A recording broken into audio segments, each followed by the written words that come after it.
नमस्कार साथियों। ईयूआरओ एग्जाम 2026 के लिए 80 सवालों का एक स्पेशल पैकेज हम पढ़ रहे हैं और उसमें हमने दो मोर्चों पर मतलब भारतीय संविधान और नगरपालिका अधिनियम 2009 इन दोनों मोर्चों पर हमने अपनी क्लासेज स्टार्ट कर दी हैं। YouTube channel connect political science, उसको आप ये वीडियो जैसे ही देख रहे हैं तुरंत सब्सक्राइब कर लें, क्योंकि अगर आप ईयूआरओ की एक अच्छी तैयारी करना चाह रहे हैं तो आपको काफ़ी अच्छी सामग्री, अच्छे वीडियोज आपको YouTube channel connect political science पर आपको मिलेंगे। और टेलीग्राम चैनल, उसका नाम भी कनेक्ट पॉलिटिकल साइंस है, उसको भी आप ज्वाइन कर लें, क्योंकि उससे संबंधित कुछ नोट्स वगैरह आपको वहाँ मिलेंगे, पीडीएफ वहाँ मिलेंगी और वो काफ़ी फ्रूटफुल होंगी आपके एग्जाम के लिए। ऐप का नाम भी कनेक्ट पॉलिटिकल साइंस है, उसे आप डाउनलोड कर लें क्योंकि वहाँ सब कुछ मिलेगा, सारे वीडियोज, सारे PDF, printed downloadable notes, test series वगैरह जो भी ऐप पे होता है वो सब कुछ मिलेगा। तो ऐप ज्वाइन करना ना करना तो बहुत बातों पर डिपेंड करेगा। सबसे पहले तो आप ये यूट्यूब चैनल को जरूर सब्सक्राइब कर लें और आपको अंतर महसूस होगा तैयारी के स्तर पर। तो उसमें राजस्थान नगरपालिका अधिनियम 2009 में हम पहली क्लास ले चुके थे, अध्याय 1। अध्याय 1 यद्यपि सिलेबस में नहीं लगा हुआ है, लेकिन अध्याय 1 में जो परिभाषाएं हैं वो काफी तकनीकी पूर्ण शब्द हैं। जब तक उन शब्दों के बारे में आप नहीं जानोगे तब तक नगरपालिका अधिनियम 2009 को बहुत अच्छे ढंग से आप नहीं पढ़ पाओगे। इसलिए सिलेबस में नहीं होने के बावजूद भी हम अध्याय 1 को, जिसमें कि तकनीकी शब्द हैं, परिभाषाएं हैं इस एक्ट से संबंधित, इसको हम पढ़ा रहे हैं। तो उसमें हमारी पहली क्लास हो चुकी है और सेकंड क्लास हम आज से स्टार्ट कर रहे हैं।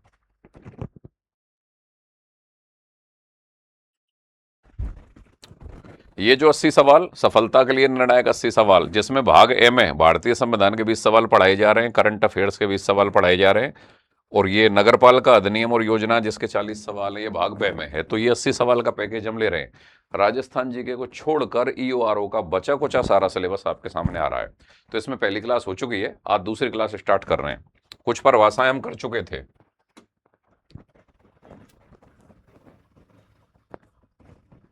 आज उससे आगे स्टार्ट कर रहे हैं। देखिए, ये 13वें नंबर पर पूर्ण दिवस लिखा हुआ है। इसका मतलब ये नहीं है कि अधिनियम में 13वें नंबर पर है। ये जो परिभाषाएं इस अधिनियम के अंतर्गत अध्याय 1 में हैं, उन परिभाषाएं या उन तकनीकी शब्दों में हम पूर्ण दिवस जो लिखा हुआ है, इससे पहले के तकनीकी शब्द सारे पढ़ चुके हैं। तो अब यहां से स्टार्टिंग कर रहे हैं, मतलब 13वें नंबर पर पूर्ण दिवस लिखा हुआ है। इससे पहले जो 12 शब्द थे या 12 परिभाषाएं थी, उनको हम पिछली क्लास में पढ़ चुके हैं। आज की क्लास पढ़ने से पहले आप मेरी पिछली क्लास जरूर पढ़िए, और जो भी कोई क्लास आप मेरी आगे पढ़ोगे तो उससे पहले पहले की क्लासेज पढ़ना बहुत जरूरी हो जाता है, क्योंकि फिर सीक्वेंस बनता है उससे तैयारी का। तो यहां देखें, पूर्ण दिवस किसको कहते हैं? जब यह यदि नोटिस की कालावधि के संदर्भ में प्रयुक्त किया जाए तो इसमें रविवार व अवकाश का दिन शामिल होगा। यहां पे एक की पॉइंट आया, अगर नोटिस के संदर्भ में, अभी मैं एक बार रीड कर लेते हैं फिर डिस्कशन करेंगे। नोटिस की कालावधि के संदर्भ में प्रयुक्त किया जाए तो इसमें रविवार का दिन भी शामिल होगा और अवकाश का दिन भी शामिल होगा। परंतु व्यक्ति द्वारा नोटिस प्राप्ति की तारीख, नोटिस प्राप्ति की तारीख व नोटिस में दर्शाई गई तारीख शामिल नहीं होगी। इसका मतलब क्या है? एक्ट की परिभाषा के अनुसार पूर्ण दिवस या क्लियर डेज किसको बोला जाता है? जैसे आप यहां पे समझें, किसी सरकारी कार्मिक को नोटिस दिया गया जो कि नगरीय निकायों में नौकरी कर रहा है, और उसको यह कहा गया कि आप 5 कार्य दिवस में यह जवाब प्रस्तुत कीजिए। अब वो नोटिस उस कार्मिक को बृहस्पतिवार को मिला, तो जिस तिथि को नोटिस प्राप्त होगा बृहस्पतिवार, वो उस 5 दिवसों की अवधि में शामिल नहीं होगा। देखो, इसमें एक लाइन लिखी हुई है, नोटिस प्राप्ति की तारीख व नोटिस में दर्शाई गई तारीख शामिल नहीं होगी। आज बृहस्पतिवार को आपको नोटिस मिला है तो बृहस्पतिवार शामिल नहीं होगा, लेकिन बृहस्पति के बाद शुक्रवार आएगा, शनिवार आएगा, रविवार की छुट्टी होगी, तो रविवार शामिल होगा। अगर 5 कार्य दिवस में उसको जवाब प्रस्तुत करना है तो यहां पे स्पष्ट रूप से लिखा हुआ है, जब यह यदि नोटिस की कालावधि के संदर्भ में प्रयुक्त किया जाए तो इसमें रविवार व अवकाश का दिन शामिल होगा। बीच में रविवार आ गया 5 कार्य दिवस में, शामिल होगा। और किसी एक कार्य दिवस में कोई भी सरकारी छुट्टी आ गई, चाहे वो कोई जयंती विशेष की छुट्टी है, कोई त्योहार विशेष की छुट्टी है, तब भी वो 5 कार्य दिवस में शामिल होगी। तो कहने का मतलब ये है कि पूर्ण दिवस का मतलब क्या है एक्ट की परिभाषा में, जिस तिथि को नोटिस मिल रहा है वो तिथि तो शामिल होगी नहीं, लेकिन इसके अलावा जितने दिन का जवाब मांगा जा रहा है, जितने दिन के अंदर जवाब मांगा जा रहा है, उन दिवसों की गणना करते समय रविवार भी काउंट होगा और कोई सरकारी अवकाश का दिन भी काउंट होगा। इसको पूर्ण दिवस बोलते हैं। नोटिस की कालावधि के संदर्भ में प्रयुक्त किया जाए तो इसमें रविवार भी शामिल होगा, अवकाश का दिन भी शामिल होगा। परंतु व्यक्ति द्वारा नोटिस प्राप्ति की तारीख शामिल होगी क्या? जैसे आज मैं नोटिस प्राप्त कर रहा हूं और अगले 5 कार्य दिवस में मुझको जवाब मिलना है और मैंने आज नोटिस चाहे 11 ही बजे प्राप्त कर लिया, तो प्राप्ति की तारीख शामिल नहीं है। इसके अलावा जो बाकी के अगले 5 दिन है वो काउंट होंगे। उन 5 दिनों में चाहे रविवार आ जाए या कोई छुट्टी का दिन आ जाए, वो भी काउंट होगा। ये है इसका मतलब। कॉम्प्लेक्स किसको कहते हैं? वाणिज्यिक उपयोग के मामले में, ये पॉइंट आया, वाणिज्यिक उपयोग के मामले में 25 या अधिक इकाइयों का, और आवासीय उपयोग के मामले में 10 या अधिक इकाइयों से मिलकर बना भवन। आवासीय उपयोग के मामले में 10 या अधिक इकाइयों से मिलकर बना भवन इस एक्ट के अनुसार कॉम्प्लेक्स कहलाता है। सरल भाषा में बात कर लें कि कॉम्प्लेक्स क्या है। कॉम्प्लेक्स का मतलब है कुछ भवनों का समूह। जब ये भवन आवासीय उद्देश्य से बनाए जाते हैं तो 10 या उससे अधिक, मतलब कम से कम 10 होंगे या उससे अधिक भवनों का अगर समूह है तब वो कॉम्प्लेक्स कहलाएगा। और जब वाणिज्यिक उद्देश्य से बनाए जाते हैं, जैसे मान लो दुकान बनाई जा रही है, कोई बाजार बनाया जा रहा है, तो कम से कम 25 या उससे अधिक दुकानों का जो समूह होगा वो कॉम्प्लेक्स कहलाएगा। ठीक है, आगे देखिए। निगम पार्षद, नगर निगम का कोई सदस्य। निगम पार्षद कौन होता है? नगर निगम का कोई सदस्य जो कि जनता के द्वारा प्रत्येक वार्ड से प्रत्यक्ष मतदान के द्वारा चुनकर आए, नगर निगम का पार्षद निगम पार्षद कहलाता है। इसको कॉर्पोरेटर बोलते हैं इंग्लिश में। नगर निगम का जो कोई सदस्य होता है उसको, अच्छा पार्षद के, अच्छा उसको हिंदी में निगम पार्षद बोलते हैं। और सिंपल एक शब्द आ गया पार्षद, काउंसिलर। नगर परिषद का कोई सदस्य है, तो काउंसिलर कौन होता है? नगर परिषद का कोई सदस्य। अगर हम इसको आम बोलचाल में बोले, नगर निगम के पार्षद को तो निगम पार्षद या कॉर्पोरेटर बोलते हैं, और नगर परिषद के पार्षद को केवल डायरेक्टली पार्षद बोलते हैं या इंग्लिश में काउंसिलर बोलते हैं। डेयरी, ये बड़ा टेक्निकल टर्म है भाई। डेयरी क्या चीज है, पहले इसको एक बार पढ़ लेते हैं। ये तो एक्ट की भाषा है, फिर मैं आपको बिल्कुल सरल भाषा में बताऊंगा। डेयरी क्या है? कोई भी ऐसा फार्म, पशुशाला, गौशाला, दूध भंडार, दूध की दुकान या ऐसा अन्य स्थान जहां विक्रय या सेल के लिए दूध की आपूर्ति या सप्लाई की जाती है, जहां विक्रय के उद्देश्य से, किसके उद्देश्य से?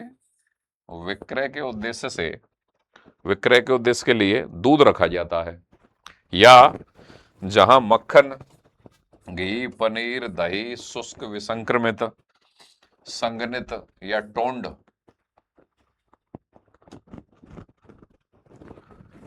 दूध विक्रय के लिए तैयार करने के लिए उपयोग में लिया जाता है। मतलब दूध या दूध से बने प्रोडक्ट, ऐसा कोई स्थान, पशुशाला, फार्म, कुछ भी जहां विक्रय के लिए, मतलब बेचने के लिए दूध या दूध से बना हुआ कोई भी प्रोडक्ट रखा जाता है।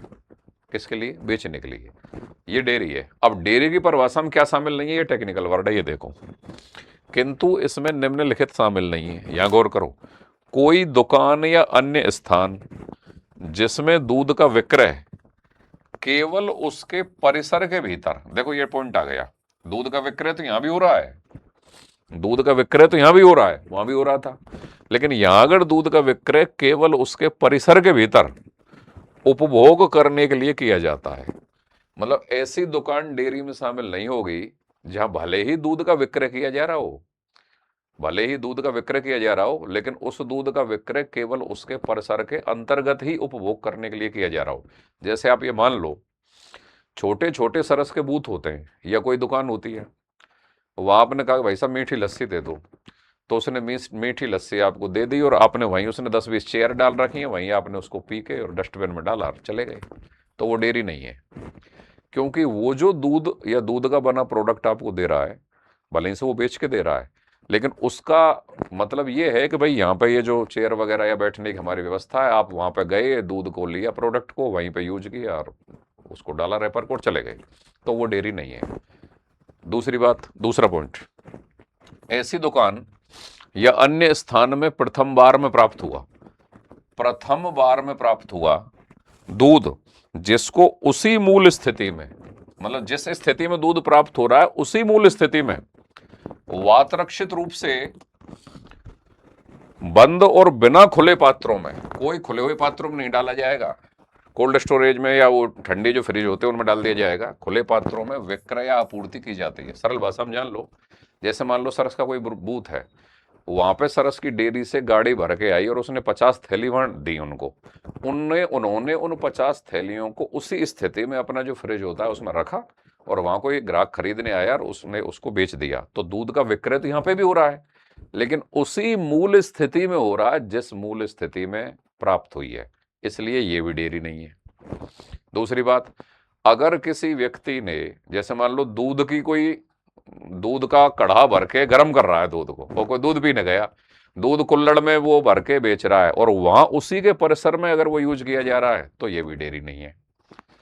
तो मुख्य मुद्दा आया कि भाई साहब दोनों ही जगह दूध या दूध से बने प्रोडक्ट बेचे जा रहे थे, लेकिन एक संरचना डेयरी कहला रही थी और बाकी 2 संरचनाएं डेयरी नहीं कहला रही हैं।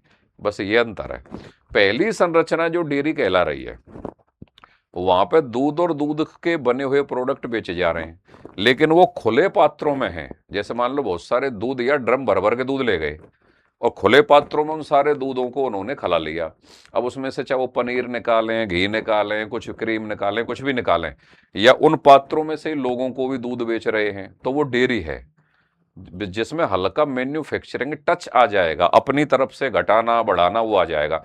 लेकिन अगर वो ऐसी दुकान होती कि जो जिस रूप में दूध को प्राप्त किया, मतलब थैली के रूप में प्राप्त किया और सेम इसी फॉर्म में थैली को उसने बेच दिया, तब वो डेयरी नहीं है।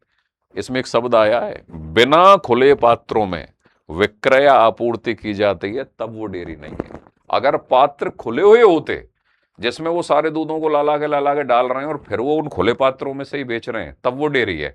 और बिना खुले पात्रों में एज इट इज फॉर्म में उन्होंने दूध को प्राप्त किया और फिर अगर बेचा, तो वो डेयरी नहीं है।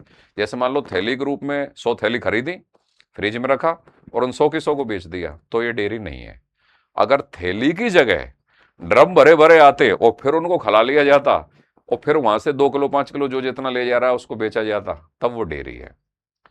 और तीसरी चीज, अगर अपने ही परिसर में उन दूध या दूध से बने प्रोडक्टों को यूज करने के लिए दिया जा रहा है, तब भी वो डेयरी नहीं है। तो डेयरी होने के लिए क्या जरूरी है? पात्र खुले हुए होंगे, दूध किसी जगह जगह से दूध आएगा या दूध से बना कोई भी प्रोडक्ट होगा, वो अपनी जगह बनाएंगे, वहां पर रखेंगे और उसके बाद लोगों को कहीं पे भी यूज करने के लिए बेचा जाएगा। अगर वो अपने ही परिसर में यूज करने के लिए बेचे जा रहे हैं, तब डेयरी नहीं है। और जिस रूप में दूध प्राप्त हो रहा है उसी रूप में बेचा जा रहा है, अपनी तरफ से कोई मैन्युफैक्चरिंग नहीं की जा रही है। थैली जैसी आई वैसे ही थैली बेच दी, तो वो सरस का बूथ है, वो डेयरी नहीं है।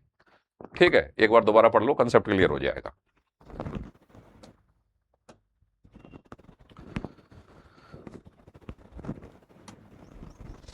देखिए, डेयरी कोई भी ऐसा फार्म, पशुशाला, गौशाला, दूध भंडार, दूध की दुकान या ऐसा कोई अन्य स्थान जो कि जहां विक्रय के लिए दूध की आपूर्ति की जाती है। ठीक है भाई, बेचने के लिए दूध आता है उस जगह पर, जहां विक्रय के उद्देश्य के लिए दूध रखा जाता है, या जहां मक्खन, घी, पनीर, दही, शुष्क, विसंक्रमित, संघनित या टोंड दूध विक्रय के लिए तैयार करने के लिए उपयोग में लिया जाता है।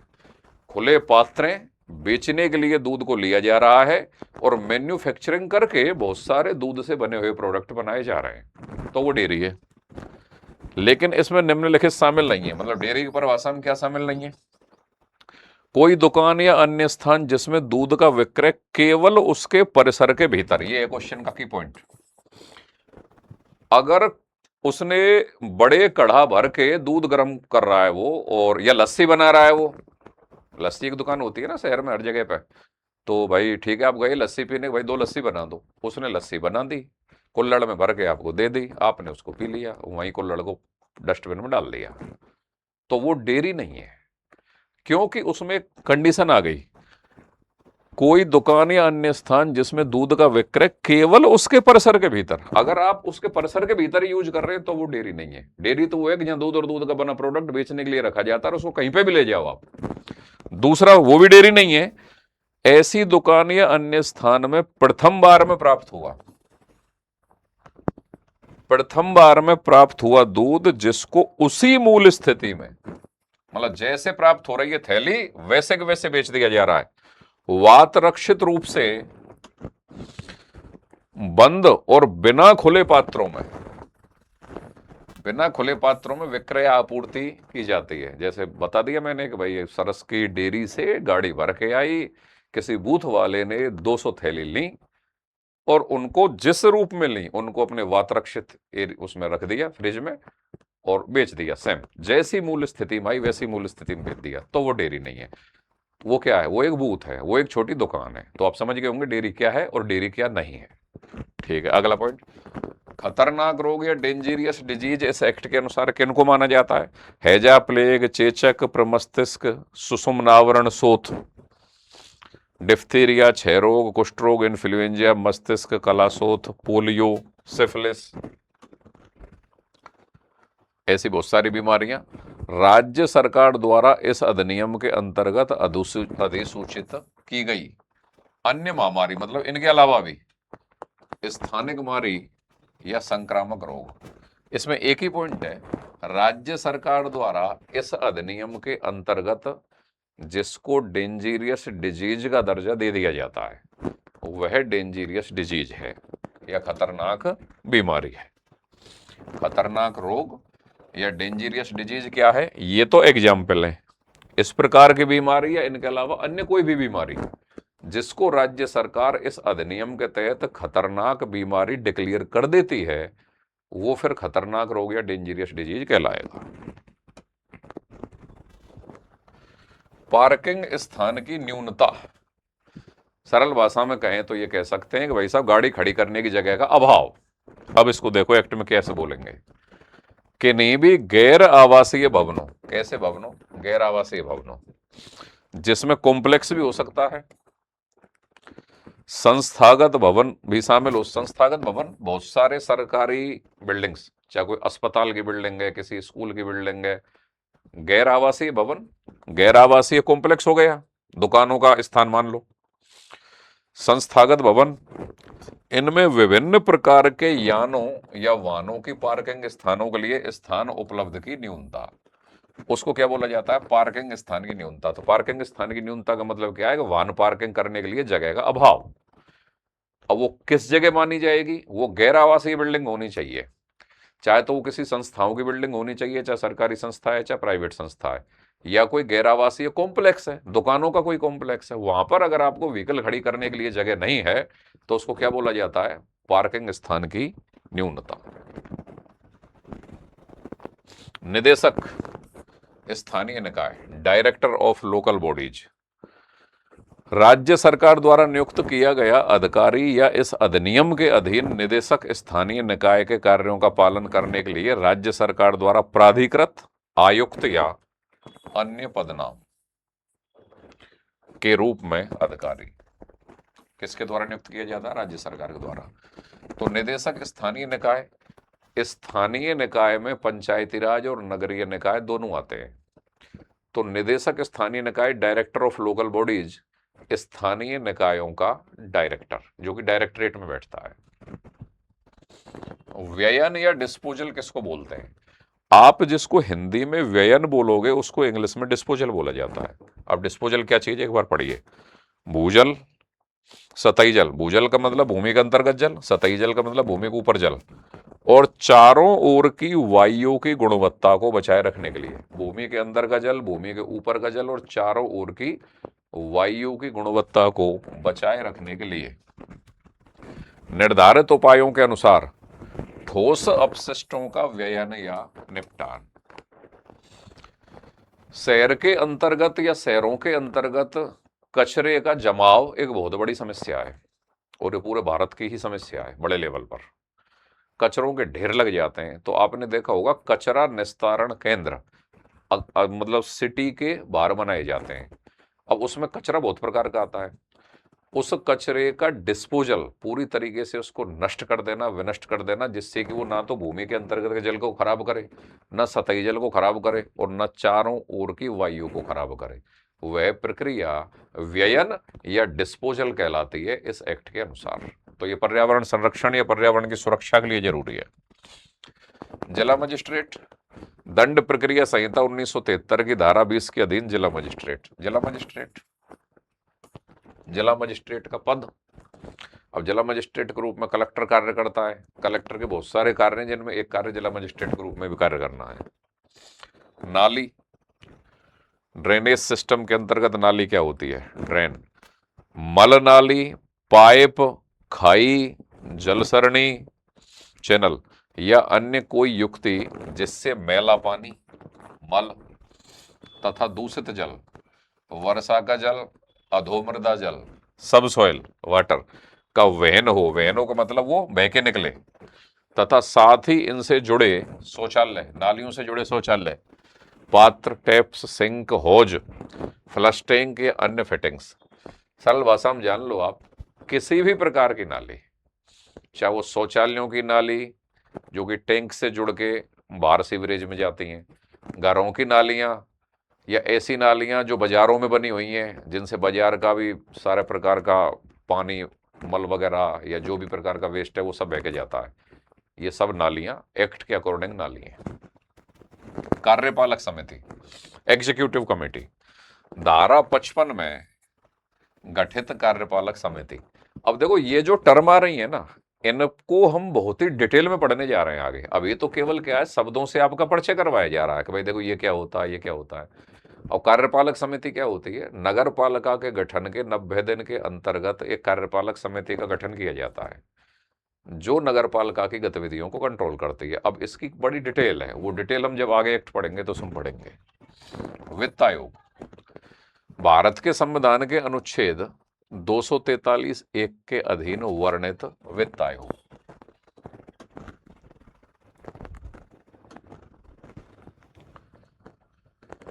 देखो वित्त आयोग 243(I) और 243(Y) अनुच्छेद के अंतर्गत स्थानीय निकायों के संबंध में वित्त आयोग का प्रावधान है। राज्य सरकार स्थानीय निकायों की, स्थानीय निकाय चाहे वो नगरीय निकाय है, चाहे वो पंचायती राज है, इनकी वित्तीय स्थितियों में सिफारिश के लिए वित्त आयोग का गठन करती है। कौन करती है? राज्य सरकार करती है, और राज्यपाल करता है। राज्यपाल वित्त आयोग का गठन करता है। इसमें अनुच्छेद 243(I) और अनुच्छेद 243(Y)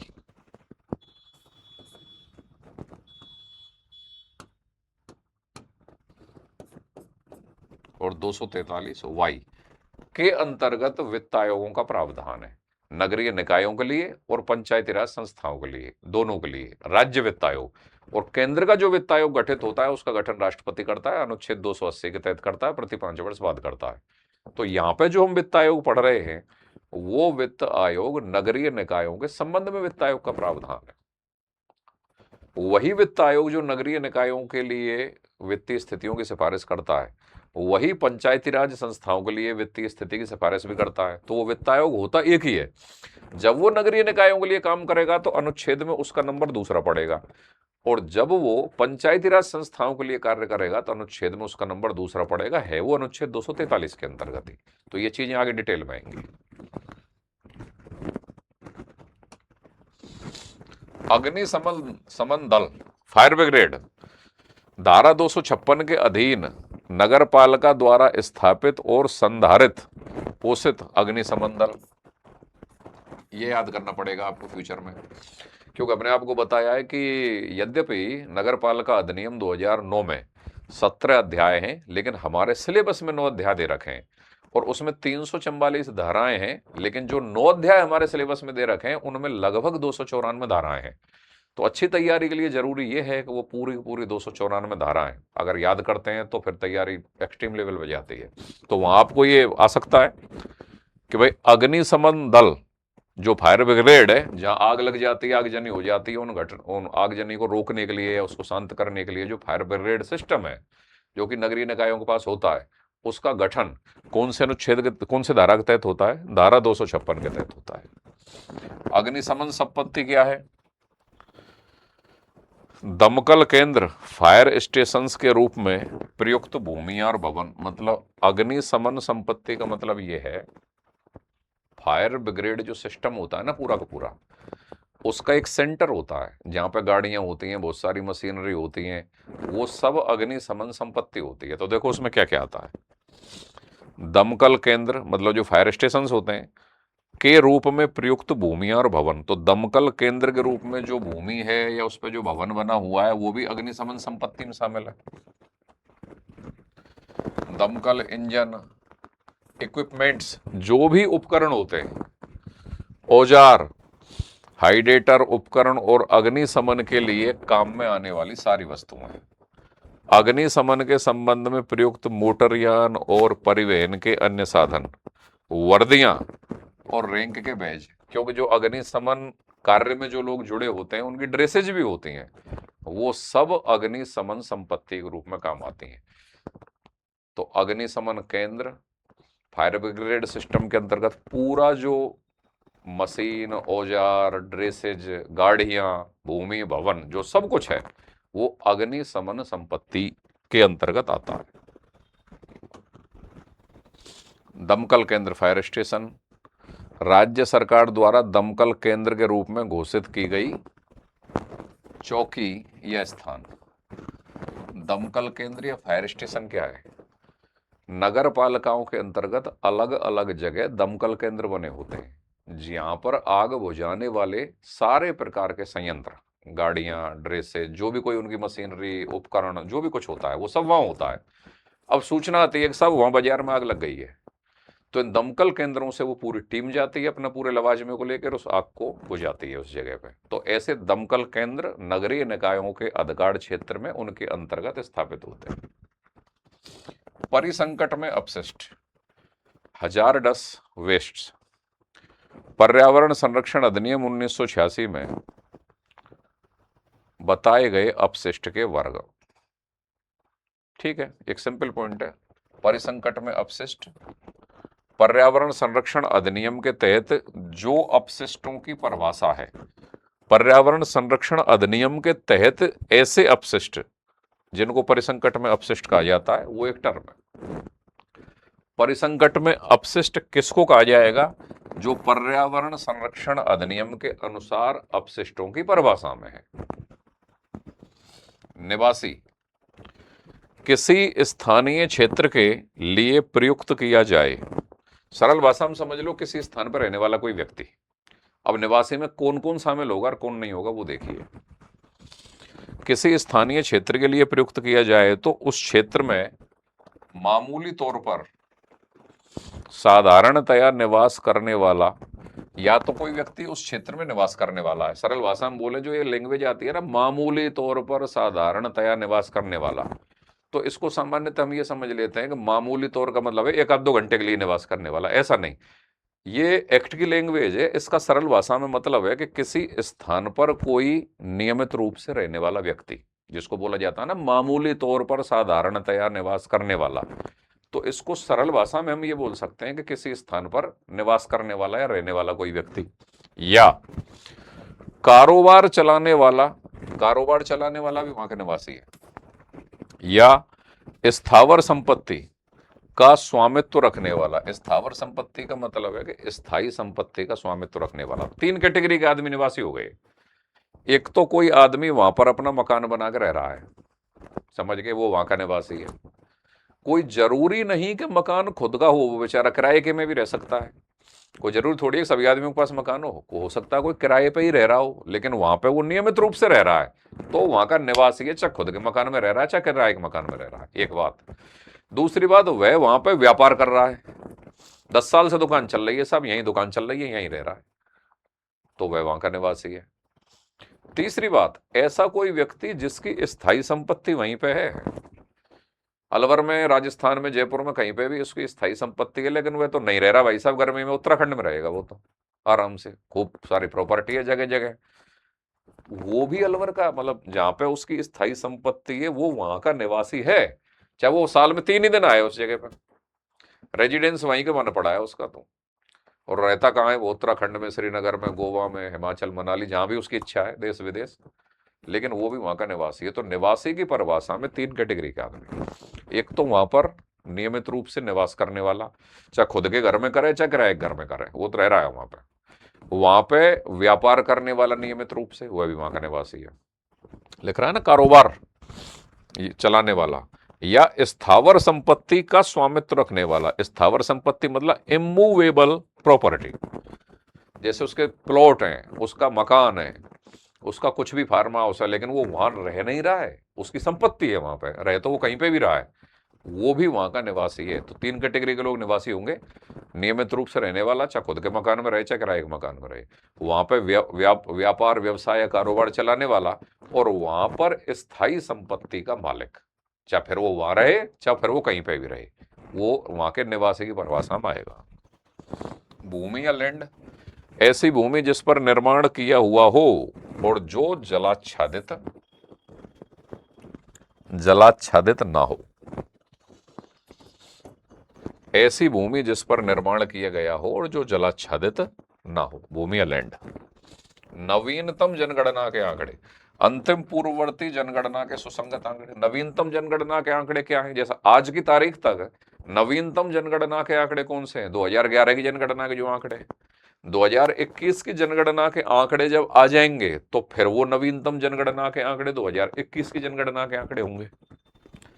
मतलब जो रिसेंटली जो जनगणना हुई है उसके आंकड़े नवीनतम जनगणना के आंकड़े होते हैं। वासा क्या है भाई, लॉजिंग हाउस जिसको इंग्लिश में बोलते हैं, तीर्थ यात्रियों और यात्रियों की रहवास सुविधा, अकोमोडेशन के लिए उपयोग में लिए जाने वाले भवन या भवनों का समूह वासा कहलाता है। एक्ट की परिभाषा के अनुसार वासा या लॉजिंग हाउस, तीर्थ यात्री कहीं यात्रा कर रहे हैं, उनके रहने के लिए जो बिल्डिंग बना दी जाती हैं, कुछ भवन बना दिए जाते हैं या भवनों का समूह बना दिया जाता है, वो वासा कहलाता है।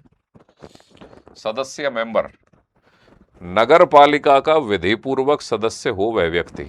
अब नगर पालिका, नगर निगम, नगर परिषद में इनके तीनों में अलग अलग नाम है, तो वो देखिए। नगर निगम में निगम पार्षद कहलाता है, जिसको इंग्लिश में कॉर्पोरेटर बोलते हैं, अभी आया था थोड़ी देर पहले। नगर निगम के जो पार्षद होते हैं ना, उनको निगम पार्षद हिंदी में बोला जाता है, इंग्लिश में कॉर्पोरेटर बोला जाता है। नगर निगम क्षेत्र के वार्डों में से वहां के मतदाता प्रत्यक्ष निर्वाचन के द्वारा जिस पार्षद का चुनाव करते हैं वो नगर निगम का निगम पार्षद है, या कॉर्पोरेटर इंग्लिश में बोलते हैं उसको। नगर परिषद वाले को क्या बोला जाता है, उसको पार्षद ही बोलते हैं, इंग्लिश में काउंसलर बोला जाता है उसको। नगर पालिका बोर्ड, नगर पालिका नगरीय निकायों की सबसे छोटी संरचना है, उसको सदस्य बोला जाता है। नगर पालिका का जो पार्षद है उसको सदस्य या मेंबर बोला जाता है, ठीक है।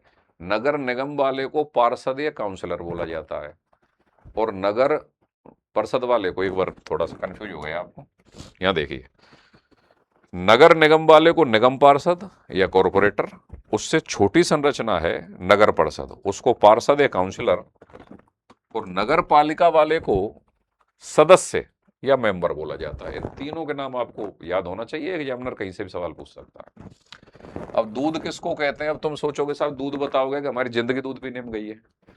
एक्ट की परिभाषा के अनुसार दूध क्या है, अब ये चीजें हैं, थोड़ा इंटरेस्ट लेते हुए देखो इनको। क्रीम, क्रीम युक्त और क्रीम निकला हुआ दूध, संघनित दूध, विसंक्रमित स्टरलाइज्ड, मतलब जिसको स्टरलाइज्ड कर दिया जाए, बैक्टीरिया खत्म कर दिया जाए उसमें से, सूखा दूध का पाउडर हो जाता है ना, सरकारी स्कूलों के अंतर्गत बच्चों को दूध दिया जाता है पाउडर, उसकी बड़ी घटनाएं आती हैं कि पाउडर इधर उधर भी हो जाते हैं कई बार। और टोंड दूध, ये दूध या दूध से बने हुए जो प्रोडक्ट है ना, चाहे क्रीम निकला हुआ है चाहे बिना क्रीम का है, डेयरियों पे मिलता है ना, क्रीम खींच लेते हैं दूध, या वो जो डेयरी वाले होते हैं घी बनाने के लिए, और वो क्रीम खींचे हुए दूध को, मतलब क्रीम निकले हुए दूध को वो अलग रेट पे बेचते हैं, और वो क्रीम युक्त वाले को अलग रेट पे बेचते हैं। ये सारे दूध के प्रकार हैं। नगर पालिका क्षेत्र, राज्य सरकार द्वारा समय समय पर अधिसूचित, मतलब राज्य सरकार की अधिसूचना के बिना कोई क्षेत्र नगर पालिका क्षेत्र नहीं बनेगा, पर अधिसूचित किसी नगर पालिका का प्रादेशिक क्षेत्र। सरल भाषा में सुन लो, नगर पालिका क्षेत्र क्या है? राज्य सरकार अधिसूचना द्वारा ये तय करेगी कि ये ग्रामीण क्षेत्र अब नगर पालिका बन गया है, या इस नगर पालिका में अब ये 2 गांव और शामिल कर दिए जाते हैं, या इस नगर पालिका में से इस क्षेत्र को हटाकर दूसरी नगर पालिका में शामिल कर दिया जाता है। तो राज्य सरकार की अधिसूचना के बाद किसी नगर पालिका के अधिकार क्षेत्र में जितना भी क्षेत्र आता है वह उस नगर पालिका का नगर पालिका क्षेत्र कहलाता है। लेकिन ये सब कब संभव होगा? जब राज्य सरकार की अधिसूचना या नोटिफिकेशन आ जाएगा। अब आपके सामने बार बार एक शब्द आता है, अधिसूचना अधिसूचना अधिसूचना, नोटिफिकेशन। तो ये होता क्या है?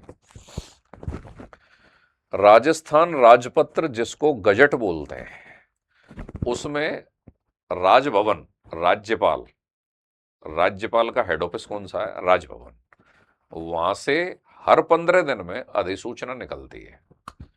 अधिसूचना किस में निकलती है? राजस्थान राजपत्र में निकलती है। अधिसूचना नहीं, राजपत्र या गजट निकलता है। अब उस गजट के अंतर्गत अधिसूचना का प्रकाशन करवाया जाता है। जो चीज अधिसूचना के अंतर्गत आ जाती है तो वो ये समझो कि वो परफेक्ट है, या वो लॉ है, या वो कानून के रूप में कार्य करती है। उसमें फिर कोई त्रुटि नहीं हो सकती जो अधिसूचना होती है, जो राजपत्र के अंतर्गत निकलती है। तो राज्यपाल की अधिसूचना राजभवन से निकलेगी, किस में प्रकाशित होगी?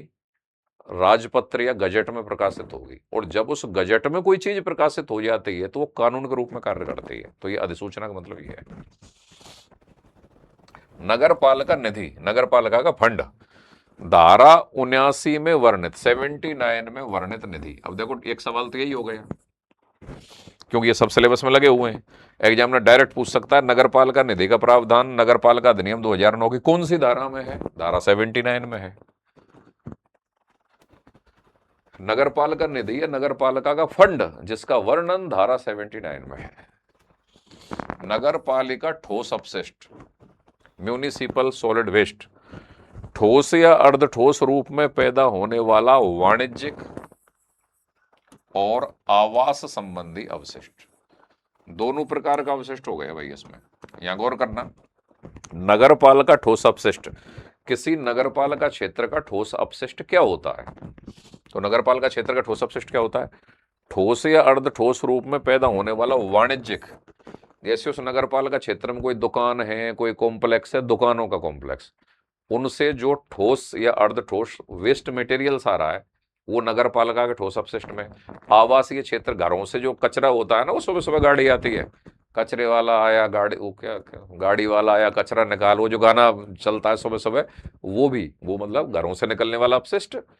और बाजार वाणिज्यिक इकाई, दुकानों से निकलने वाला अपशिष्ट, ये तो नगर पालिका ठोस अपशिष्ट में शामिल है। लेकिन क्या शामिल नहीं है वो भी देखिए। इसमें औद्योगिक परिसंकट में अपशिष्ट शामिल नहीं है, परंतु उपचारित ट्रीटेड जैव चिकित्सा अपशिष्ट शामिल है। उपचारित जैव चिकित्सा अपशिष्ट शामिल है।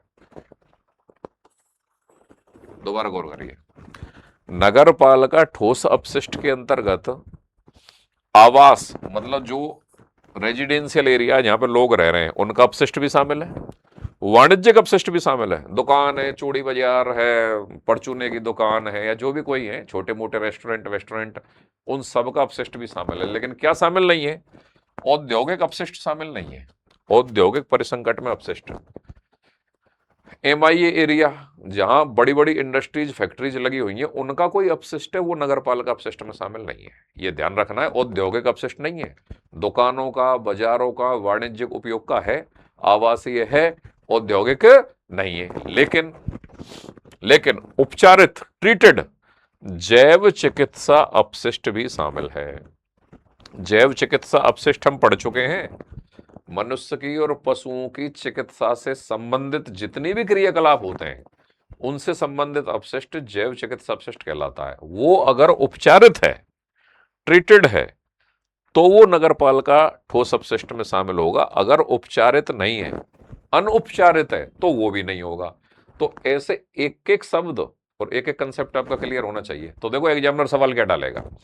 नगरपालिका ठोस, राजस्थान नगरपालिका अधिनियम 2009 के तहत नगरपालिका ठोस अपशिष्ट में क्या शामिल नहीं है? पहला ऑप्शन वाणिज्यिक अपशिष्ट, दूसरा ऑप्शन आवास संबंधी अपशिष्ट, तीसरा ऑप्शन उपचारित जैव चिकित्सा अपशिष्ट, चौथा ऑप्शन औद्योगिक अपशिष्ट। तो कौन सा शामिल नहीं है? औद्योगिक अपशिष्ट शामिल नहीं है। ठीक है। अब नगर पालिकाओं के 3 प्रकार भाई, नगर निगम, नगर परिषद और नगर पालिका बोर्ड। ये सबसे पहला क्षेत्र है। इसके बाद ज्यादा जनसंख्या होती है तो नगर परिषद, और ज्यादा होती है तो नगर निगम। इनको तो खैर हम बहुत डिटेल में पढ़ने वाले हैं। अनापत्ति प्रमाण पत्र, नो ऑब्जेक्शन सर्टिफिकेट क्या होता है? अधिनियम के नियमों द्वारा NOC जारी करने के हकदार प्राधिकारी द्वारा जारी किया गया दस्तावेज। अनापत्ति प्रमाण पत्र या नो ऑब्जेक्शन सर्टिफिकेट दुनिया के सभी सरकारी ऑफिसों में चलता है।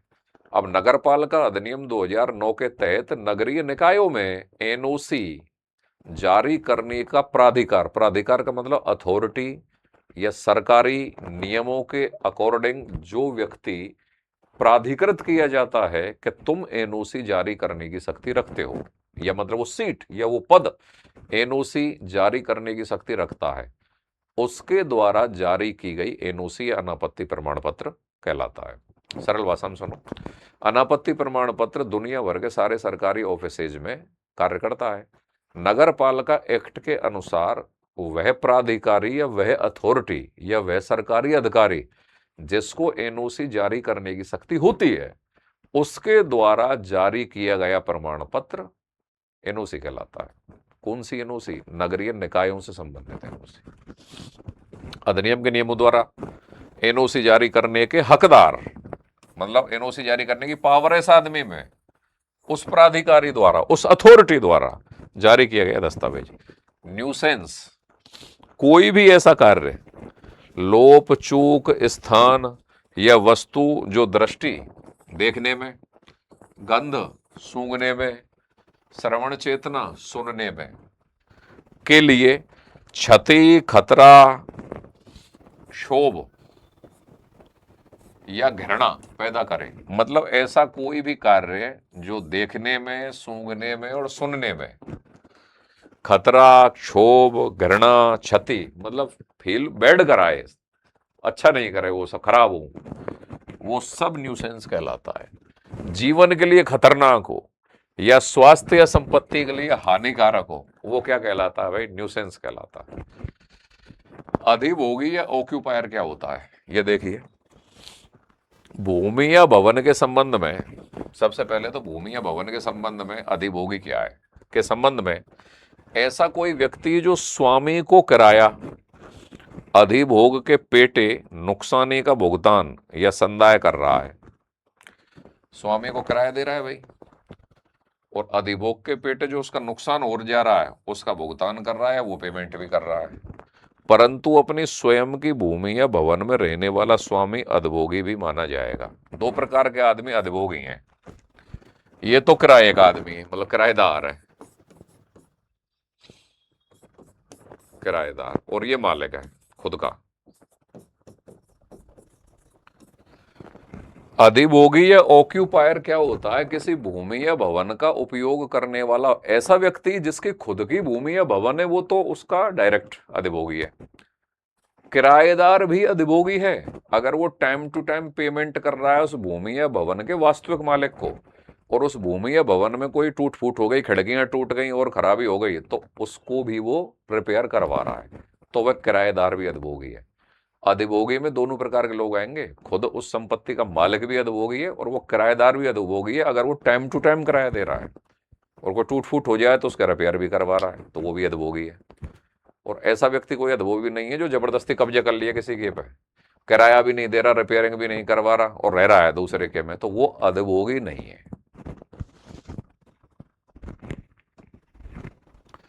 घृणोत्पादक पदार्थ ऑफेंसिव मैटर्स क्या होते हैं?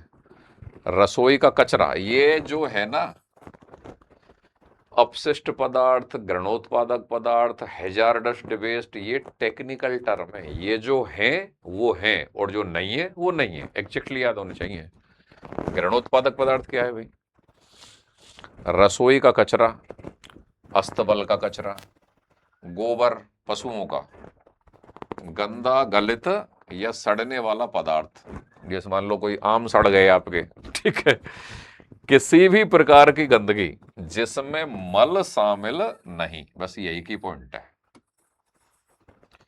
आपके पशुओं का कचरा, रसोई का कचरा, मकान का कचरा, किसी भी प्रकार का कचरा या गंदगी, लेकिन एक ही की पॉइंट है जिसमें मल शामिल नहीं हो, वह क्या कहलाता है? घृणोत्पादक पदार्थ कहलाता है। नगर पालिका का अधिकारी, ऑफिसर ऑफ द म्युनिसिपैलिटी, अधिनियम के अधीन सृजित कृषि पद को धारण करने वाला व्यक्ति। देखो, नगर पालिका के अधिकारी हम आपको बता चुके, नगर पालिका का होता है ईओ, नगर परिषद का होता है सभापति या कमिश्नर, और नगर निगम जो होता है उसका भी मुख्य कार्यपालक अधिकारी। ये सब डिटेल में आएंगे आगे। इसमें नगर पालिका या उसकी किसी समिति का सदस्य शामिल नहीं है। एक चीज और ध्यान रख लेना, नगर पालिका का एक तो होता है मुख्य कार्यपालक अधिकारी या कार्यपालक अधिकारी, वो तो जो मैंने अभी आपको बताया, ईओ, संभागीय ईओ, और नगर परिषद का आयुक्त, नगर निगम का आयुक्त, ये तो होते हैं नगर पालिका या नगरीय निकायों के मुख्य कार्यकारी अधिकारी, मुख्य कार्यपालक अधिकारी, कार्यपालक अधिकारी। और एक होता है नगर पालिका का अधिकारी। नगर पालिका का अधिकारी में तो नगर पालिका या नगरीय निकायों में काम करने वाला कोई भी अधिकारी हो सकता है। दोबारा गौर करो, नगर पालिका का अधिकारी उसने पूछा है। एक होता है नगर पालिका का मुख्य कार्यपालक अधिकारी। अगर इसमें नगर पालिका के अधिकारी, पहले तो यहां बात कर लेते हैं नगर पालिका का अधिकारी, नगरीय निकायों की संरचनाओं में काम करने वाले कोई भी अधिकारी नगर पालिका के अधिकारी, चाहे वो नगर पालिका में काम कर रहा है, नगर परिषद में काम कर रहा है, नगर निगम में काम कर रहा है, कोई भी प्रकार का अधिकारी, ठीक है। अगर वो ये पूछ लेता नगर पालिका के मुख्य कार्यपालक अधिकारी, अब यहां कार्यपालक शब्द अगर जुड़ गया है तो फिर वह नगर पालिका में ईओ हो जाता, नगर परिषद में वो आयुक्त हो जाता, और नगर निगम में वो नगर निगम का आयुक्त हो जाता।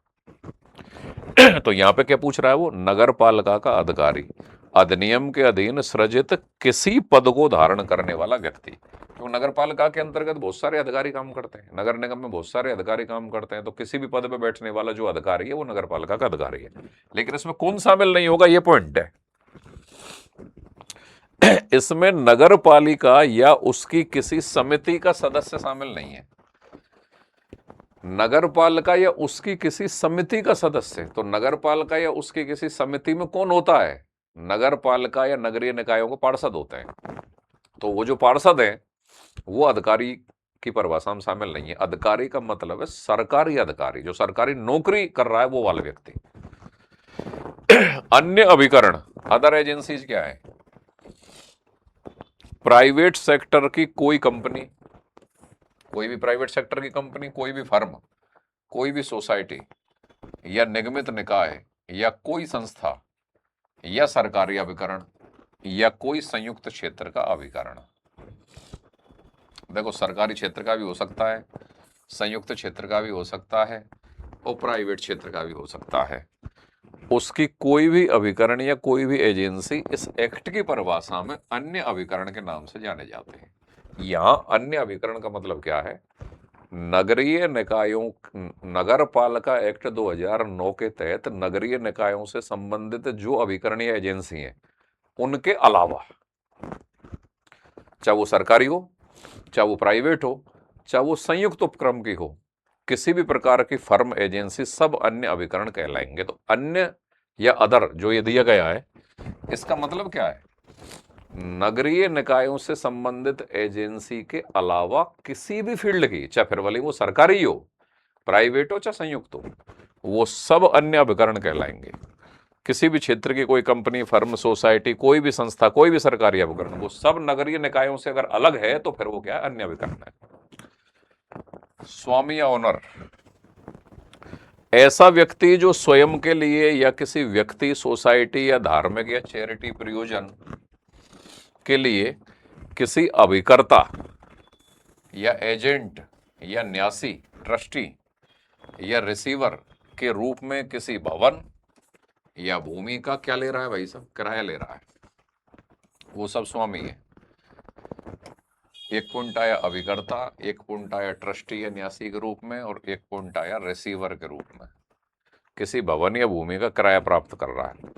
सरल भाषा में जान लो, कोई बिल्डिंग है, वो बिल्डिंग चाहे किसी ट्रस्ट की है और उसमें ट्रस्ट ने अपना एक व्यक्ति नियुक्त कर रखा है कि भाई इस बिल्डिंग का किराया ये व्यक्ति हमारा कलेक्ट करेगा, या कोई बिल्डिंग है किसी मालिक की है और मालिक अमेरिका में रह रहा है, उस बिल्डिंग का एक तरीके से केयर टेकर के रूप में उसने अपना एक अभिकर्ता या एजेंट बना रखा है कि भाई तू इस बिल्डिंग का महीने के महीने किराया लेता रहे और सारा हिसाब बना के मुझको पहुंचाता रहे। या वो खुद मालिक है, जिसकी खुद की बिल्डिंग है, वो खुद ही उसका किराया ले रहा है। ये सारे प्रकार के लोग स्वामी या ओनर की परिभाषा में आएंगे एक्ट के अनुसार। दोबारा गौर करो, स्वामी या ओनर क्या है एक्ट के अनुसार? ऐसा व्यक्ति जो स्वयं के लिए या किसी व्यक्ति, सोसाइटी या धार्मिक या चैरिटी प्रयोजन के लिए किसी अभिकर्ता या न्यासी या रिसीवर के रूप में, चाहे तो वो अभिकर्ता या एजेंट के रूप में किराया ले रहा है। तो अभिकर्ता या एजेंट कौन होता है? खुद मालिक थोड़ी होता है उसका, वो तो अपॉइंट करने वाला एक व्यक्ति है जिसको महीने की सैलरी दे दी जाती है और वो कार्यों का संपादन करता है वहां पर। अभिकर्ता के रूप में या एजेंट के रूप में किराया ले रहा हो, या वो किसी ट्रस्टी या न्यासी के रूप में किराया ले रहा हो, या वो रिसीवर के रूप में किसी भवन या भूमि का किराया प्राप्त कर रहा हो, तो ये किराया प्राप्त करने वाला अभिकर्ता, न्यासी या रिसीवर वह कौन है? वह ओनर है। ऐसा व्यक्ति जो स्वयं के लिए या किसी व्यक्ति, सोसाइटी या धार्मिक या चैरिटी प्रयोजन के लिए किसी अभिकर्ता या न्यासी या रिसीवर के रूप में किसी भवन या भूमि का किराया प्राप्त कर रहा हो, चाहे तो स्वयं के लिए खुद कर रहा हो, या एजेंट के रूप में, न्यासी के रूप में, रिसीवर के रूप में, इनके रूप में कर रहा हो, वह सब क्या है? ओनर या स्वामी। जनसंख्या, स्थानीय क्षेत्र की वह जनसंख्या जो अंतिम पूर्ववर्ती जनगणना में सुसंगत आंकड़ों से प्रकाशित की गई है। सरल भाषा में समझ लो, लास्ट जो जनगणना होती है ना, उसके अनुसार जो आपके देश में या जो आपके राज्य में या जो आपके शहर में लोगों की संख्या होती है वह जनसंख्या है, जिसको अब टेक्निकल लैंग्वेज में ऐसे लिखा गया है स्थानीय क्षेत्र की वह जनसंख्या। स्थानीय क्षेत्र का मतलब जैसे नगर पालिका है तो उस नगर पालिका का क्षेत्र की वह जनसंख्या जो अंतिम पूर्ववर्ती जनगणना, जो लेटेस्ट जनगणना हुई है, के सुसंगत आंकड़ों से प्रकाशित की गई है। सुसंगत आंकड़ों से प्रकाशित का मतलब क्या है? जनगणना के जो आंकड़े हैं उनके द्वारा जब उनको प्रकाशित किया जाता है, छपवाया जाता है, तो उसके अनुसार जो संख्या निकल के आती है वो जनसंख्या है। विहित, प्रेस्क्राइब्ड, इस अधिनियम द्वारा या उसके अधीन बनाए गए नियम, नियमों, आदेशों या बनाई गई उपविधियों से मतलब है। विहित या प्रेस्क्राइब्ड का मतलब है इस अधिनियम द्वारा या उसके अधीन, मतलब इस अधिनियम के अधीन जो भी नियम बनेंगे या आदेश निकाले जाएंगे या बनाई गई उपविधियों, बाइलॉज से मतलब है। विहित शब्द जब भी कभी एक्ट में आएगा और यह विहित है कि, तो विहित का मतलब है कि जो चीज आगे लिखी जा रही है वो इस एक्ट के अनुसार है, या इस एक्ट के अंडर जो बनाए गए नियम हैं, दिए गए जो सरकारी आदेश हैं या बनाए गए बाइलॉज या उपविधि हैं उनके अनुसार है। ये मतलब ये नियम के अकॉर्डिंग है, ये एक्ट के अकॉर्डिंग है, ये आपको मानना पड़ेगा। सार्वजनिक स्थान, पब्लिक प्लेस, वह स्थान जो निजी संपत्ति ना हो, भाई सार्वजनिक का मतलब है सरकारी स्थान, मतलब वो निजी संपत्ति ना हो, तथा जनता के उपयोग के लिए काम में आएगा। भाई सार्वजनिक या सरकारी है तो जनता के उपयोग के लिए काम में आएगा, जनता के उपयोग या उपभोग के लिए खुला हो, चाहे ऐसा स्थान नगरपालिका में निहित हो या ना हो। सार्वजनिक स्थान का मतलब सरकारी स्थान जो किसी की निजी संपत्ति नहीं है, किसी व्यक्ति की प्राइवेट प्रॉपर्टी नहीं है और जनता के उपयोग के लिए खुली है, भले ही वह आपके नगरपालिका क्षेत्र के अंतर्गत हो या नगरपालिका क्षेत्र के बाहर हो। लोक प्रतिभूति, पब्लिक सिक्योरिटीज।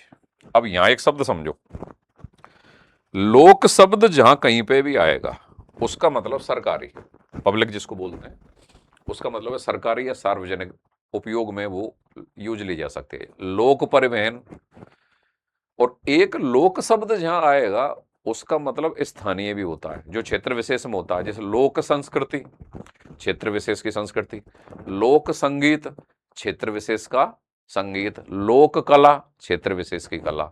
तो एक लोक शब्द तो स्थानीयता को दर्शाता है और एक लोक शब्द दर्शाता है सार्वजनिक या सरकारी को। जैसे लोक प्रतिभूति, लोक जहां आ गया वहां पब्लिक आ गया, और लोक का अगर इंग्लिश वर्जन पब्लिक है तो इसका मतलब वो सरकारी है, सरकारी या सार्वजनिक है। सरकारी या सार्वजनिक जो होती है उस पर पूरी जनता का अधिकार होता है, वो किसी की प्राइवेट प्रॉपर्टी नहीं होती। तो ये क्या चीज है, लोक प्रतिभूति या पब्लिक सिक्योरिटीज। पब्लिक मतलब सरकारी या सार्वजनिक हो गया। राजस्थान सरकार या केंद्रीय सरकार या भारत के किसी राज्य की सरकार की प्रतिभूतियां, तो किस सरकार हो गया ये, लोक का मतलब क्या हो गया, सरकारी। और जैसे ही सरकार शब्द आता है तो उसका मतलब होता है पब्लिक की। तो लोक प्रतिभूति क्या है, सरकार की प्रतिभूतियां। सरल भाषा में सुन लो, कोई भी संपत्ति, कोई भी प्रॉपर्टी जो सरकार की है वो लोक प्रतिभूति है।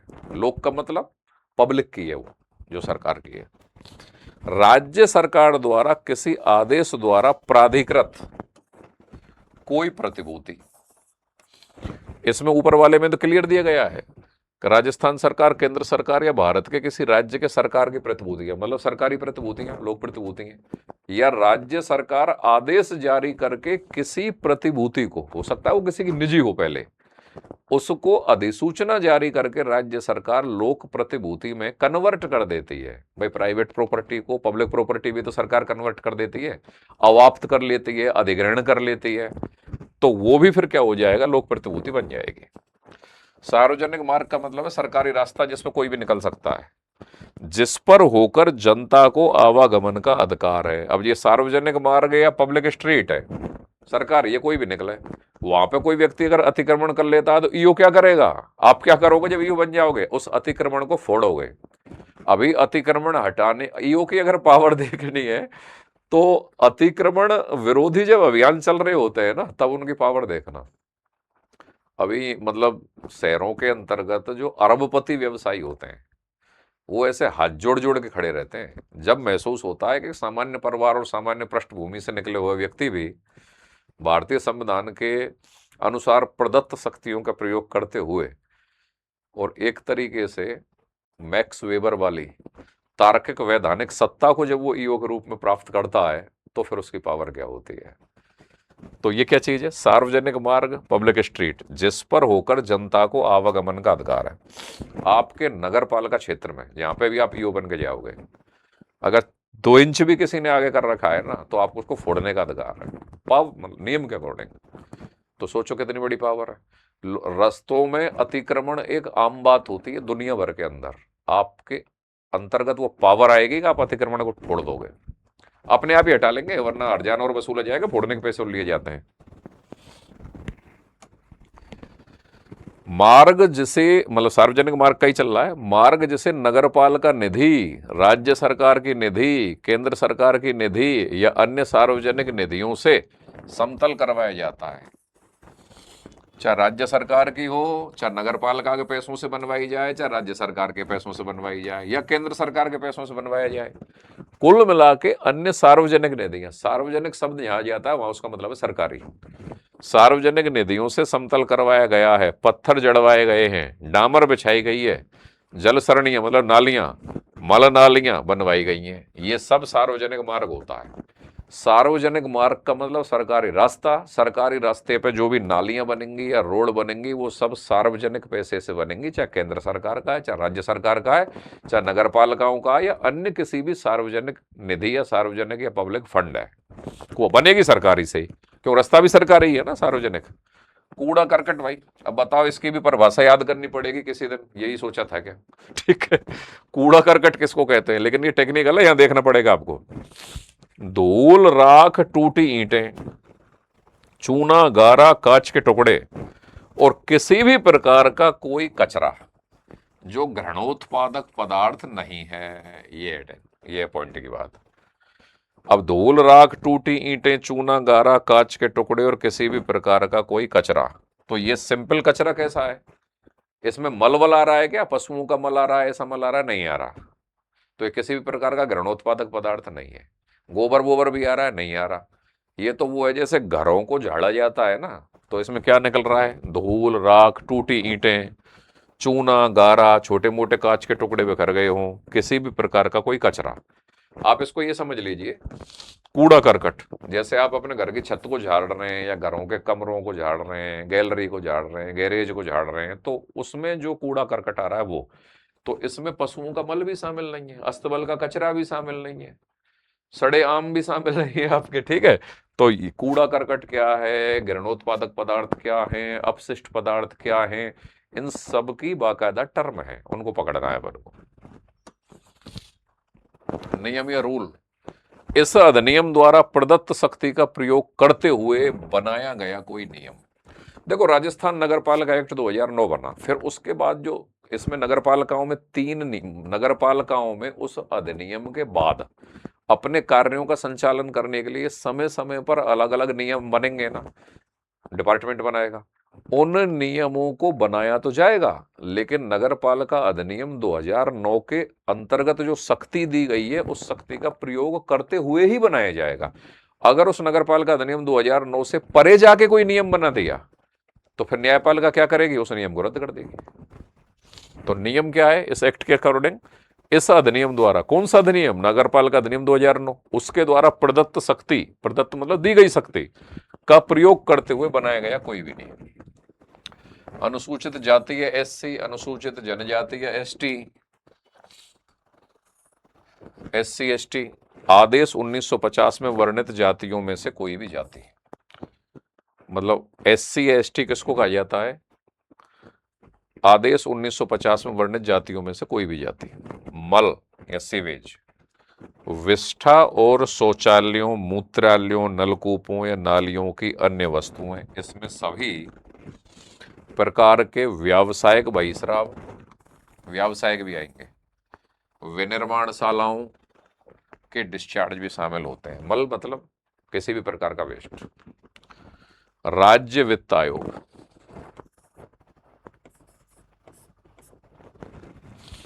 भारत के संविधान के अनुच्छेद 243 आई व 7 पठित 243 वाई द्वारा प्रदत्त शक्तियों का प्रयोग करते हुए राजस्थान के राज्यपाल द्वारा गठित राज्य वित्त आयोग। ये जैसा कि मैंने अभी आपको बताया, राज्य वित्त आयोग नगरीय निकायों के संबंध में अलग होता है, पंचायती राज के संबंध में अलग होता है, मतलब अलग अलग अनुच्छेदों में इसका प्रयोग है। और वैसे ये एक संस्था के रूप में एक ही होता है, लेकिन जब हम नगरीय निकायों को पढ़ेंगे तो नगरीय निकायों को जब हम पढ़े, मतलब पंचायती राज को पढ़ेंगे, तो 243 से 243 ओ के बीच में है जो पंचायती राज संस्थाओं का प्रावधान, अनुच्छेद 243 में ही है, 243 से 243 ओ। और जब हम नगरीय निकायों को पढ़ेंगे तो उसका प्रावधान 243 पी से 243 जेड जी में है। जैसे यहां पे देखिए, पंचायती राज का प्रावधान, संवैधानिक प्रावधान अनुच्छेद 243 से 243 ओ तक है, और नगरीय निकायों का प्रावधान, नगरीय निकायों का प्रावधान अनुच्छेद 243 पी से 243 जेड जी तक स्थित है। अब यहां जो ये वित्त आयोग है, ये जो राज्य वित्त आयोग है, ये एक ही है, राज्य वित्त आयोग एक ही संस्था है। लेकिन जब इसको पंचायती राज के अकॉर्डिंग पढ़ा जाएगा, जब तो इसका अनुच्छेद हो जाएगा 243 आई। 243 से 243 ओ अनुच्छेद के बीच में पंचायती राज संस्थाओं का वर्णन है। और पंचायती राज संस्थाओं की वित्तीय स्थिति में सुधार के लिए राज्यपाल जिस राज्य वित्त आयोग का गठन करता है वो कौन से अनुच्छेद के तहत किया जाता है? 243 आई के अकॉर्डिंग। ठीक है।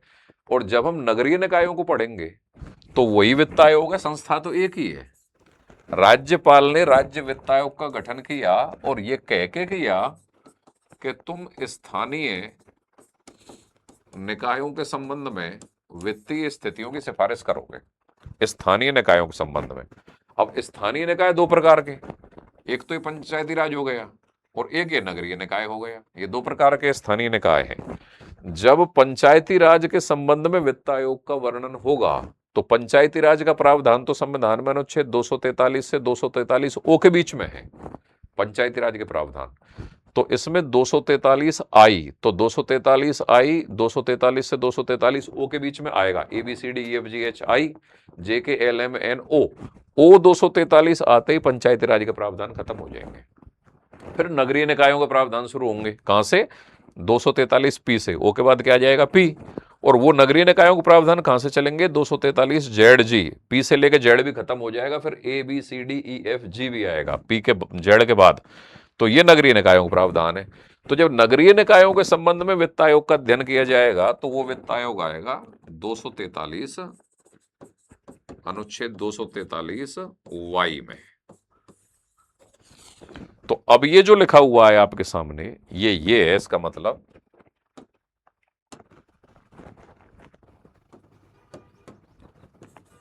ये करेक्शन है, ये नहीं है, आई है।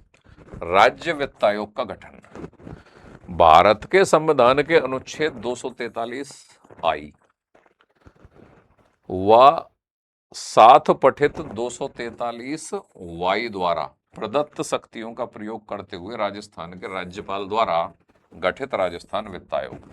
तो राजस्थान का राज्यपाल राज्य वित्त आयोग का गठन करेगा। अनुच्छेद 200 आई के अंतर्गत तो करेगा। वो जो वित्त आयोग है वो पंचायती राज संस्थाओं के संबंध में वित्तीय स्थितियों की सिफारिश करेगा। तो पंचायती राज से संबंधित राज्य वित्त आयोग के गठन का प्रावधान 243 आई में। नगरीय निकायों से संबंधित राज्य वित्त आयोग के गठन का प्रावधान 243 वाई में। और राज्य वित्त आयोग का गठन कौन करेगा? राज्यपाल करेगा। ये पॉइंट की बात है और ये चीजें हम आगे डिटेल में पढ़ रहे हैं और ये यहां पे भी हो गया। मार्ग या स्ट्रीट किसको कहते हैं? कोई भी ऐसी सड़क, पुल, पैदल मार्ग, गली, अहाता, चौक या रास्ता जो जनता की स्थायी रूप से या अस्थायी रूप से पहुंच में हो, चाहे वह आम रास्ता हो या ना हो। इसमें निम्नलिखित चीजें सम्मिलित हैं जो मार्ग के दोनों ओर स्थित है। नालियां या गटर और निश्चित की गई सीमा तक की भूमि, प्रत्येक खाली जगह जो किसी सार्वजनिक स्थान या आम रास्ते तक जाने या वहां से आने के साधन के रूप में प्रयुक्त की जाती है। चलो भाई इसको देखो। मार्ग या स्ट्रीट क्या है? मार्ग या स्ट्रीट, स्ट्रीट का मतलब है गली। स्ट्रीट का मतलब है गली जो रास्ता होता है और वो किसी मेन रास्ते पे हमको पहुंचा देती है। तो देखिए, कोई भी ऐसी सड़क, पुल, पैदल मार्ग, गली, अहाता, चौक या रास्ता जो जनता की स्थायी रूप से या अस्थायी रूप से पहुंच में हो, मतलब जनता के पहुंच में हो, चाहे वह आम रास्ता हो या ना हो। मतलब आम रास्ते का मतलब जहां पे लोग आराम से चल रहे हों या ना चलें, कम चल रहे हों या ज्यादा लोग चल रहे हों। इसमें निम्नलिखित चीजें शामिल हैं जो मार्ग के दोनों ओर स्थित है। मार्ग या स्ट्रीट में क्या क्या शामिल है? नालियां या गटर और निश्चित की गई सीमा तक की भूमि।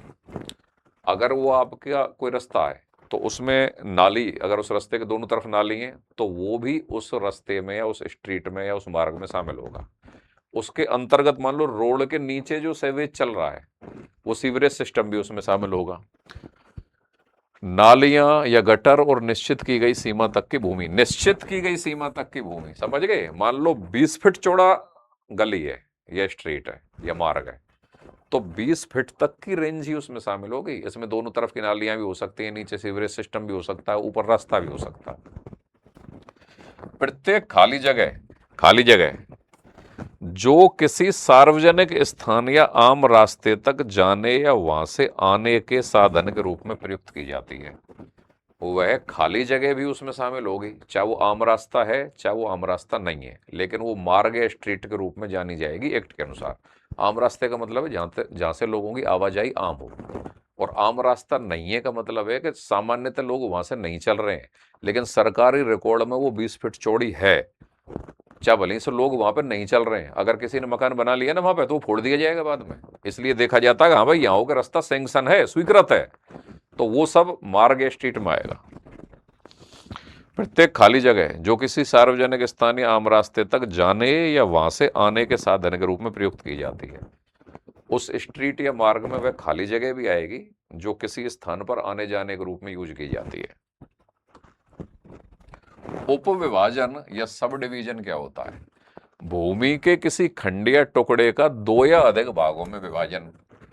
500 वर्ग गज का प्लॉट है भाई, 250 वर्ग गज के 2 पार्ट कर दिए। 600 वर्ग गज का प्लॉट है, 200 वर्ग गज के 3 पार्ट कर दिए। इसको उपविभाजन या सब डिवीजन बोलते हैं। कर या टैक्स क्या होता है? इस अधिनियम के अधीन कोई पथकर, उपकर या फीस या अन्य लागें टैक्स के अंतर्गत आते हैं। मतलब नगर पालिका अधिनियम 2009 के तहत जितने भी प्रकार के टैक्सेज हैं वो सब टैक्स की परिभाषा में आएंगे, चाहे वो पथकर के रूप में लिया जा रहा है, उपकर के रूप में लिया जा रहा है, फीस के रूप में लिया जा रहा है। कोई संक्रमणशील क्षेत्र, ट्रांजिशनल एरिया, ये क्या होता है? कोई लघुत्तर नगरीय क्षेत्र या कोई बृहत्तर नगरीय क्षेत्र, भारत के संविधान के अनुच्छेद 243 फ में वर्णित कोई क्षेत्र। संक्रमणशील क्षेत्र की परिभाषा, संक्रमणशील क्षेत्र चाहे कोई लघुत्तर नगरीय क्षेत्र होता है, कोई बृहत्तर नगरीय क्षेत्र होता है, भारत के संविधान के अनुच्छेद 243 फ में वर्णित परिभाषा। तो ये क्या चीज है संक्रमणशील क्षेत्र? इसकी एक लंबी डिटेल है। ये जब हम पढ़ेंगे कि भाई ग्रामीण क्षेत्र को कन्वर्ट करके जब नगरीय क्षेत्र में कन्वर्ट किया जाता है तो वो संक्रमणशील क्षेत्र, ट्रांजिशनल एरिया, जैसा केमिस्ट्री के स्टूडेंट पढ़ते हैं ना ट्रांजिशन स्टेट, जब कोई एक स्थिति दूसरी स्थिति में बदल रही होती है तो जो बीच की स्टेज होती है, कन्वर्ट जब हो रही होती है तो ट्रांजिशन स्टेट होती है, उसको संक्रमणशील क्षेत्र बोलते हैं। अगर कोई ग्रामीण क्षेत्र नगर पालिका में कन्वर्ट हो रहा है या नगर पालिका नगर परिषद में कन्वर्ट हो रही है, नगर परिषद नगर निगम में कन्वर्ट हो रही है, तो इनके बारे में डिटेल आगे आएगी। यह संक्रमणशील क्षेत्र होता है। नगरीय भूमि, नगरीय विकास के लिए किसी विधि के अधीन किसी स्थानीय प्राधिकारी में निहित या उसके व्ययन डिस्पोजल पर रखी गई कोई भूमि। दोबारा समझ लो, अर्बन लैंड या नगरीय भूमि क्या होती है? नगरीय विकास के लिए, नगरीय विकास या शहरी विकास के लिए किसी विधि के अधीन, किसी कानून के अधीन, किसी स्थानीय प्राधिकारी में निहित या उसके व्ययन पर रखी गई भूमि। इसका सरल भाषा में अर्थ यह है, नगरीय भूमि वह भूमि है जो नगरीय विकास के लिए उपयोग में आए, नगरीय विकास के लिए, ठीक है, नगरीय भूमि। अब नगरीय विकास करेगा कौन? जो किसी विधि के अधीन या कानून के अधीन ऐसा कोई प्राधिकारी जो उस विधि या कानून के अधीन नियुक्त हुआ है और उसमें वह प्राधिकार है या अथॉरिटी है या उसके पास वह सत्ता है कि वह उस भूमि का प्रयोग नगरीय विकास के लिए कर सकता है। और बिल्कुल देसी भाषा में समझो, नगरीय भूमि ऐसी भूमि है जिसमें नगरीय विकास किया जाएगा, और नगरीय विकास करेगा कौन? नगर पालिका से जुड़े हुए अधिकारी। ये नगरीय भूमि है। यान या व्हीकल क्या होते हैं भाई? साइकिल, 3 पहियों की साइकिल, स्वचालित मोटर कार तथा पहिएदार ऐसा प्रत्येक वाहन, पहिएदार ऐसा प्रत्येक वाहन जो किसी सार्वजनिक मार्ग पर प्रयुक्त किया जाता हो। कैसे मार्ग पर प्रयुक्त किया जाता हो? सार्वजनिक पे। इस एक्ट की परिभाषा के अनुसार यान या व्हीकल है, चाहे वो साइकिल है, चाहे 3 पहिए की है, चाहे स्वचालित मोटर कार है। मोटर कार 4 पहिए की हो गई, लेकिन होनी कैसी चाहिए? पहिएदार। जब वो यान या व्हीकल माना जाएगा। और कैसे मार्ग पे यूज किया जा रहा है भाई? वो सार्वजनिक मार्ग पर, सरकारी मार्ग पर। अगर कोई अपने खुद के फार्म हाउस पे चला रहा, खेत में चला रहा है, फिर वो यान की परिभाषा हम नहीं है।